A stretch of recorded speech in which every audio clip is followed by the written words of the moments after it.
Welcome to smart Salomi. Life insurance corporation of India ఇటీవల కొత్త పథకాల్ని తీసుకొస్తుంది. కొద్ది రోజుల కిందటే LIC golden Jubilee scholarship scheme తెచ్చిన సంగతి తెలిసిందే. దీని కింద ఇంటర్, డిగ్రీ, డిప్లొమా పూర్తి చేసిన వారికి స్కాలర్షిప్ అందిస్తుంది. ఇప్పుడు ఎల్ఐసి మరో కొత్త పథకాన్ని ప్రధాని నరేంద్ర మోదీ హర్యానాలోని పానిపట్లో సోమవారం లాంఛనంగా ప్రారంభించారు. అదే ఎల్ఐసి బీమా సఖి యోజన. మహిళా సాధికారత కోసం ఈ స్కీమ్ లాంచ్ చేసింది. మహిళా సాధికారత కార్యక్రమంలో భాగంగానే రాబోయే 12 నెలలు అంటే సంవత్సర కాలంలో 1,00,000 మంది బీమా సఖుల్ని నియమించుకోవాలని లక్ష్యంగా పెట్టుకున్నామని ఎల్ఐసి సోమవారం రోజు తెలిపింది.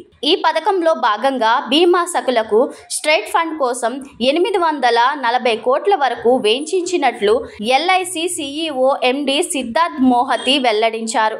మేం వెచ్చించిన ఖర్చుపై 5 రెట్లు అదనంగా కొత్త ప్రీమియాన్ని బీమా సఖి ద్వారా వస్తుందని భావిస్తున్నాం. మొదటి ఏడాదిలో 4,000 కోట్ల వరకు కొత్త ప్రీమియం వ్యాపారాన్ని తీసుకుని రావచ్చునని మేము అంచనా వేస్తున్నాం అని మోహతి వివరించారు.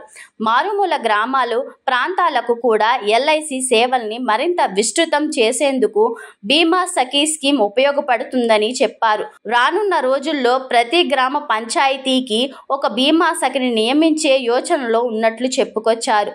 ప్రస్తుతం నియంత్రణ పరంగా సవాళ్లు ఉన్నా మార్కెట్ వాటా తిరిగి సంపాదిస్తామనే విశ్వాసం వ్యక్తం చేశారు. బీమా సఖిగా నియమితులైన మహిళలకు బీమా రంగంలో కనీసం 3 ఏళ్ల శిక్షణ ఇస్తారు. ట్రైనింగ్ పీరియడ్లో తొలి ఏడాది ప్రతి నెల 7,000 స్ట్రేట్ ఫండ్ ఇస్తారు. రెండో సంవత్సరంలో ప్రతి నెల 6,000 చొప్పున, మూడో ఏడాదిలో ప్రతి నెల 5,000 చొప్పున స్ట్రేట్ ఫండ్ ఇస్తారు. ఇక విజయవంతంగా శిక్షణ పూర్తి చేసుకున్న తరువాత సదరు మహిళలు ఎల్ఐసి ఏజెంట్లుగా పనిచేయవచ్చు. గ్రాడ్యుయేషన్ పూర్తి చేసిన వారికి ఎల్ఐసిలో డెవలప్మెంట్ ఆఫీసర్గా కూడా అవకాశం లభిస్తుందని చెప్పొచ్చు. 10వ తరగతి పాస్ అయి 18 నుండి 70 ఏళ్ల వరకు వయసు ఉన్న మహిళలు ఎల్ఐసి వెబ్సైట్ ద్వారా నేరుగా దరఖాస్తు చేసుకోవచ్చు. 3 ఏళ్లలో ఆ పైన మంచి ఆదాయం సంపాదించే అవకాశం ఉంటుంది.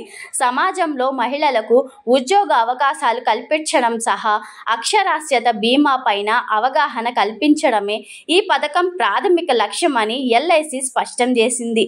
ఇలాంటి ఇన్ఫర్మేషన్ వీడియోస్ కోసం వెంటనే మా ఛానల్ని లైక్ చేయండి, షేర్ చేయండి, సబ్స్క్రైబ్ చేసుకోండి.